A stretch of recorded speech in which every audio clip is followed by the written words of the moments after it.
Visi labdien, es jums parādīšu, kā jūs varat ierakstīt savu ekrānu, kas notiek uz jūsu ekrāna. Jums vajadzēs ekrāna ierakstīšanas programmu. To var nolādēt šeit, atvainojos, tur uzlikšu adresi.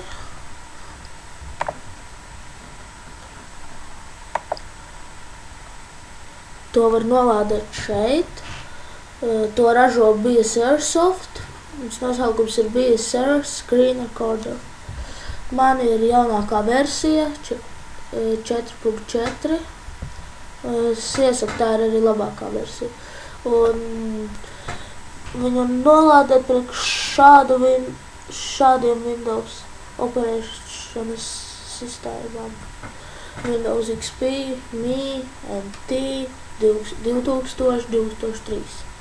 Un arī priekš Windows Vista, Windows 7 un 64 bitu XP. Te ir sistēmas prasības.